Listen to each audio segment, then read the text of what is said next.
I went to the director of residence life and I asked her about the program, and she very proudly handed me a file of hundreds of pages of damning evidence explaining what the program really is. The Residence Life Handbook was a curriculum guide. The 7,000 dormitory students were expected to participate in the program, which soon raised doubts about the judgment of the university administration and the trustees. Probably our greatest objection to it was that it counts as what we called thought reform. That is, that it wasn't curricular, it was mandatory, it was coercive, and with a specific goal of having students adopt particular ideological points of view.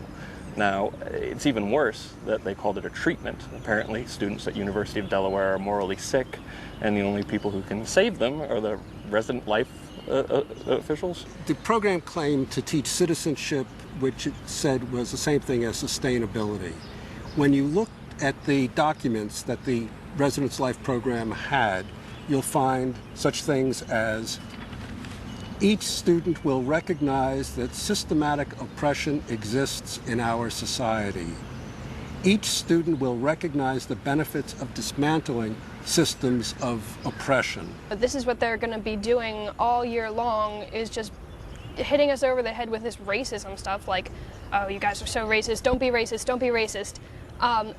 Have I not learned this from kindergarten on? Sustainability and citizenship were the overarching themes. They sound good and innocuous, and who can disagree with them? This is what they meant by citizenship: to teach students that America is an oppressive country, and they are responsible, and they must change in order to change America. They gave us a survey at the beginning of the year and at the end of the year, both the same survey, saying, here's a little Scantron sheet to fill out. Would you date an African-American person? Would you date a Muslim? Would you be friends with a homosexual? Would you, this and that, to judge how racist we were. What bothered me the most was this idea that people only have value or are only important because of differences that I can distinguish from them, and that you're not important because you're a human being. You're important because you're from this race or you identify with this sexual orientation, and that's what gives you value and meaning. I'm a huge liberal, as you guys know, and I have problems with the program because even if I believe it's important to recycle or to, I support gay marriage, but that doesn't mean everyone in the school should have to abide by that ideology or feel like a bad student. In addition to the group activities, Residence Life assistants conducted personal interrogations, during which they took notes. In the large binder that I got from Residence Life, there are examples of the best and the worst. The best were instances where students said that their parents were racists, capitalists, and other terrible things. The worst included one instance where a student, when asked about her sexual identity, said, "It's none of your damn business." Whose business is it whether I would date an African-American person or not? Why does Res Life care about that? I was shocked to discover what was going on under our very noses. And I think faculty on campus are still not aware of what was going on.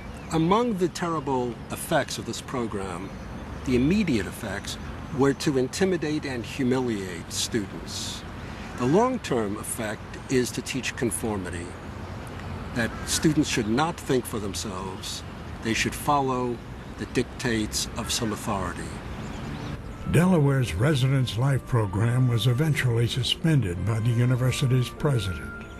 Yet, to this day, none of the program's top administrators have been terminated or transferred. Now, there are so many different objections to this program, and what I explain is that as bad as it is to tell people what they can't say, it's worse to tell people in a free society what they must say, but worse still, and downright totalitarian, to make citizens in a free society, particularly students, tell them what they must think or believe. That's not what universities are supposed to be. Fire will definitely be keeping an eye on the University of Delaware. I think anyone who's serious about education and about freedom should be outraged at this program. Students should be taught to think, not to begin discussions with someone else's conclusions. That was common in this program. America is an oppressive society. That's the premise. The question that we're to discuss today, how can we get rid of that? That is not a real discussion. Students should ponder what the real issues are and come to their own conclusions. They should debate freely and not feel constrained. That's education, and it's also freedom. This is a horrible story, and I suspect it doesn't bear much resemblance to what you remember in your college days. But the fact is, schools across the country are implementing similar residence life programs. And as a trustee, you have an opportunity and an obligation to act in the best interests of students, parents, and taxpayers to make sure your institution is educating, not indoctrinating. As you can see, when brought to public attention, this produced substantial embarrassment for the university, not to mention the trustees who read about it in the newspaper. As a trustee, you can make certain the same thing doesn't happen at your institution. Ask the administration for a report on your program to see if it's in the best interests of students and the best use of limited resources. And of course, the American Council of Trustees and Alumni is here to help.